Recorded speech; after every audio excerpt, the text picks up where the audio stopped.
ಅಂದ್ರೆ ತಾವು ಹೇಳ್ತಿರೋದು ಈಗ ರಾಜಕೀಯವಾಗಿ ಈ ರೀತಿಯಾಗಿ ಮಾಡ್ಕೊಂಡ್ರೆ ರಾಜಕೀಯ ಒತ್ತಡ ಇತ್ತಂತ ಹೇಳ್ತಿದ್ರೆ ಸರ್ ನಾವು.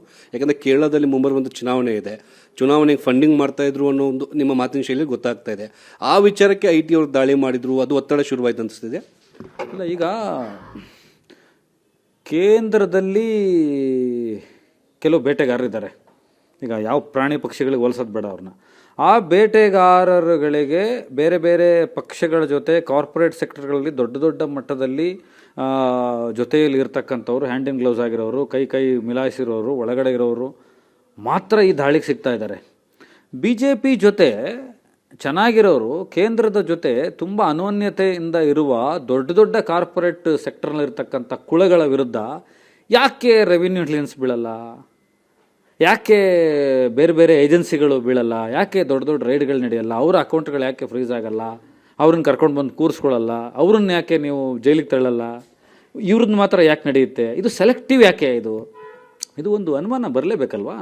ಯಾಕೆಂದರೆ ನಿಮಗೆ ಇವಾಗ ಎಲ್ಲರಿಗೂ ಗೊತ್ತು ಕೇರಳ ಮತ್ತು ಕಾಂಗ್ರೆಸ್ನ ಸಂಬಂಧ ಇವ್ರದ್ದು. ಈಗ ಕಾಂಗ್ರೆಸ್ ಬರುತ್ತೆ ಅಂತ ಹೇಳ್ತಾ ಇದ್ದಾರೆ ಕೇರಳದಲ್ಲಿ, ಆ ಥರದ್ದೊಂದು ಮೊಮೆಂಟಮ್ಸ್ ಸ್ಟಾರ್ಟ್ ಆಗಿದೆ. ಗುಜರಾತಿಂದ ಏನು ಅಲ್ಲಿಂದ MLAಗಳು ಬಂದು ಕೂತಾಗ ಇವರೇನು ಪಾತ್ರ ವಹಿಸಿದ್ರು ಡೈರೆಕ್ಟ್ ಆ್ಯಂಡ್ ಇಂಡೈರೆಕ್ಟ್ ಸ್ಪೀಚಲ್ಲಿ ಅನ್ನೋದು ಗೊತ್ತಿದೆ.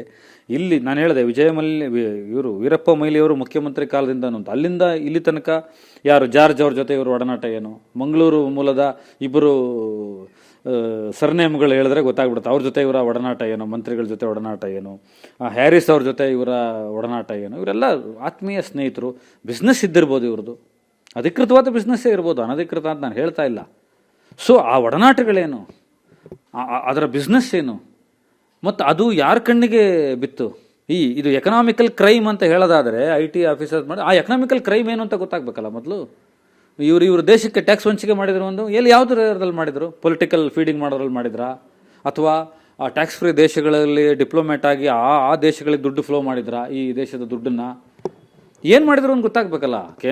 ಕೇಂದ್ರದಿಂದ ಅಲ್ಲಿನ ಟ್ಯಾಕ್ಸ್ ಆಫೀಸರ್ಸು ಎಲ್ಲರೂ ಇಷ್ಟು ಸೀರಿಯಸ್ ಆಗಿ ಇವ್ರನ್ನ 6 ತಿಂಗಳಿಂದ ಕವರಪ್ ಮಾಡ್ತಾ ಇದ್ರು ಅಂತಂದರೆ, ಅದು ಕೇರಳ ಆಫೀಸರ್ಸ್ನೇ 3 ಜನ ಬಿಟ್ಟಿದ್ರು ಅಂತಂದರೆ ಅರ್ಥ ಏನು, ಇವರ ಪ್ರತಿ ಹೆಜ್ಜೆನೂ ಟ್ಯಾಪ್ ಮಾಡ್ತಾ ಇದ್ರು ಅಂತ ಅರ್ಥ ಏನು. ಯಾಕಂದರೆ ಈ ಸಾವಲ್ಲಿ ಸತ್ಯ ಹುದುಗೋಗ್ಬಾರ್ದಲ್ಲ, ಆಚೆ ಬರಬೇಕಲ್ಲ, ಅದಕ್ಕೆ ನಾನು ಡಿಮ್ಯಾಂಡ್ ಮಾಡ್ತಾ ಇದ್ದೀನಿ ಅಷ್ಟೇ. ಸಾಮಾನ್ಯವಾಗಿ IT ಅಧಿಕಾರಿಗಳು, ಒಂದು ರಾಜ್ಯದ IT ಅಧಿಕಾರಿಗಳು ದಾಳಿ ಮಾಡಬೇಕಂದ್ರೆ ಪಕ್ಕದಲ್ಲಿರುವಂಥ ಬೇರೆ ರಾಜ್ಯದ IT ಅಧಿಕಾರಿಗಳನ್ನು ರೇಡ್ ಮಾಡೋದಕ್ಕೆ ಬಳಕೆ ಮಾಡುವಂಥದ್ದು ಸರ್ವೇ ಸಾಮಾನ್ಯ. ಆದರೆ ಈಗ ಇದೇ CJ ರಾಯ್ ಅವರ ಬ್ರದರ್ ಹೇಳ್ತಾರೆ, ಕೇರಳದ ಅಸಿಸ್ಟೆಂಟ್ ಕಮಿಷನರ್ ಒಬ್ಬರು ತುಂಬ ಕಿರುಕುಳ ಕೊಡ್ತಾ ಇದ್ರು, ಅವರು ಬಂದೇ ದಾಳಿ ಮಾಡಿದ್ರು ಅಂತ ಹೇಳ್ಬಿಟ್ಟು, ಇದು ಇಂಟರ್ಲಿಂಕ್ ಅನ್ನಿಸ್ತಿದೆ ಸರ್ ನಿಮಗೆ? ಹೌದು, ಈಗ ನನಗೆ ನೋಡಿ, ಅವರ CJ ರಾಯ್ ಅವರ ಕುಟುಂಬ IT ಅಧಿಕಾರಿಗಳ ಮಟ್ಟಕ್ಕೆ ಮಾತಾಡ್ತಾ ಇದೆ, ಅವ್ರಿಗೇನಾಗಿದೆ ಅಂತ. ಈಗ ಅವ್ರ ಬ್ರದರ್ ಮಾತಾಡಿದ್ದಾರೆ. ಈಗ ನೋಡಿ, ಕೇರಳದಲ್ಲಿ ಇವ್ರ ಬಿಸ್ನೆಸ್ ಇತ್ತು, ಕೇರಳದಲ್ಲಿ ಇವ್ರ ಎಸ್ಟಾಬ್ಲಿಷ್ಮೆಂಟ್ ಇತ್ತು. ಮೂರನೇದಾಗಿ ಕೇರಳದಲ್ಲಿ ಎಸ್ಟಾಬ್ಲಿಷ್ಮೆಂಟ್ ಇದ್ದವ್ರಿಗೆ, ಕೇರಳದಲ್ಲಿ ಬಿಸ್ನೆಸ್ ಇದ್ದವ್ರಿಗೆ ಇಷ್ಟು ದೊಡ್ಡ ಆಪರೇಷನ್ ಮಾಡುವಾಗ ಏನು ಮಾಡ್ತಾರೆ, ಬಯಾಸ್ಟ್ ಆಗ್ತಾರೆ ಅಂತೇಳಿ ಅವರ ಲೀಡಿಂಗಲ್ಲಿ ಇನ್ನೊಂದು ಸ್ಟೇಟ್ನ ಆಫೀಸರ್ಸ್ ಆಗ್ತಾರೆ. ಕೇರಳ ಆಫೀಸರ್ ಯಾಕೆ ಮಾತಾಡ್ತಿದ್ದ, ಸ್ಟ್ರೈಟಾಗಿ ಯಾಕೆ ಮಾತಾಡ್ತಿದ್ದ, ಎಷ್ಟು ದುಡ್ಡಿಗೆ ಡಿಮ್ಯಾಂಡ್ ಮಾಡಿದ್ದಿರ್ಬೋದು ಆತ, ಏನೇನು ಶೇರ್ಸ್ ಕೇಳಿದ್ದಿರ್ಬೋದು, ಅಥವಾ ಕಾಂಗ್ರೆಸ್ಸಿಗೆ ಫಂಡ್ ಮಾಡಬೇಡ ಅಂತ ನಿಲ್ಲಿಸು ಅಂತ ಹೇಳಿದ್ದಿರ್ಬೋದು, ಪೊಲಿಟಿಕಲ್ ಹ್ಯಾಮರಿಂಗ್ ಇರ್ಬೋದು ಆ ಆಫೀಸರ್ಸ್ ಥ್ರೋ, ಇವರಿಗೆ ಏನು ಬೇಕಾದ್ರೂ ಆಗಿರ್ಬೋದಲ್ಲ, ಥ್ರೆಟ್ ಇರ್ಬೋದು, ಡೋಂಟ್ ಗೋ ಟು ಕಾಂಗ್ರೆಸ್ ಅಂತ ಇರ್ಬೋದು, ಕಾಂಗ್ರೆಸ್ಸಿಗೆ ಒಂದು ಸಿಂಗಲ್ MP ನೀನು ಸಪೋರ್ಟ್ ಮಾಡಬಾರ್ದು ಅಂತ ಇರ್ಬೋದು, ಅಥವಾ ಬ್ಲ್ಯಾಕ್ ಮೇಲ್ ಮಾಡಿರ್ಬೋದು, ಇಷ್ಟು ಕೋಟಿ ಬೇಕು, ಇಷ್ಟು ಶೇರ್ ಬೇಕು. ಇವಾಗೆಲ್ಲ ಏನು IT ಆಫೀಸರ್ಸು ಅಥವಾ ಯಾವುದೇ ಇದ್ದೊಂದು ಮೊನ್ನೆ ಯಾರೋ ಇನ್ಸ್ಪೆಕ್ಟರ್ ಸಿಗಾಕೊಂಡಲ್ಲ ಗೋವಿಂದರಾಜ್ ನಗರದ, ಯಾವುದೋ ಇದು ಅವನ ಥರ ಕ್ಯಾಶ್ ತಗೋತಾರ ಅವ್ರ ಥರ.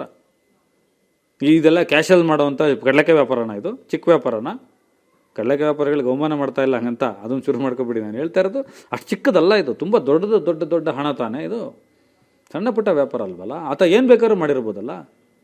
ಯಾಕೆ 15 ಸಲ ಭೇಟಿ ಆಗಿದ್ರು ಅಂತ ನಾನು ಕೇಳ್ಪಟ್ಟೆ. ಅವರ ಗ್ರೂಪ್ನ ಡೈರೆಕ್ಟರ್ ಒಬ್ಬರು ಮಾತಾಡ್ತಾ ಇದ್ರು, ನೀವು ದಯವಿಟ್ಟು ಗಫೂರ್ ಅಂತೇಳಿ ಒಬ್ಬರು ಡೈರೆಕ್ಟರ್ ಇದ್ದವರು ಆಚೆ ಹೋಗಿದ್ದಾರೆ, ಸುಧೀರ್ ಅಂತ ಇದ್ದಾರೆ, ಅವ್ರನ್ನೆಲ್ಲ ಮಾತಾಡಿಸ್ಬೇಕು ನೀವು. ಕಾನ್ಫರೆನ್ಸ್ ಗ್ರೂಪ್ನ ಬಿಸ್ನೆಸ್ ಡೈರೆಕ್ಟರ್ಗಳನ್ನು ಮಾತಾಡಿಸಿ, ಗೊತ್ತಾಗುತ್ತೆ ಏನೇನು ಒತ್ತಡಗಳಿತ್ತು ಅಂತ.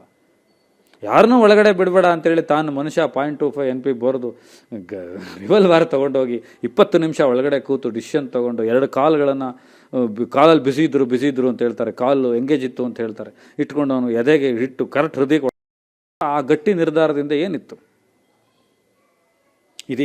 ಇದು ಹೋಗ್ತಾ ಹೋಗ್ತಾ ಹೋಗ್ತಾ ಹೋಗ್ತಾ ಒಂದು ರಾಜ್ಯದಲ್ಲಿರ್ತಕ್ಕಂಥ, ಕೇರಳದಲ್ಲಿರ್ತಕ್ಕಂಥ ಕಾಂಗ್ರೆಸ್ ವರ್ಸಸ್ ಕೇಂದ್ರದಲ್ಲಿರುವ BJP ಅಂತ ಅನ್ನಿಸ್ತಾ ಇಲ್ಲ ನಿಮಗೆ? ಅದರ ಪೊಲಿಟಿಕಲ್ ಮಾಫಿಯಾ, ಅದರ ಮನಿ ಮಾಫಿಯಾ, ಹವಾಲಾ ಮಾಫಿಯಾ, ಮನಿ ಲ್ಯಾಂಡಿಂಗ್ ಅಂತ ಅನ್ನಿಸ್ತಾ ಇಲ್ಲ? ಅದು ತನಿಖೆ ಆಗಲೇಬೇಕಲ್ಲ. ಐ ಡಿಮ್ಯಾಂಡಿಂಗ್ ದಟ್ ಅಷ್ಟೇ.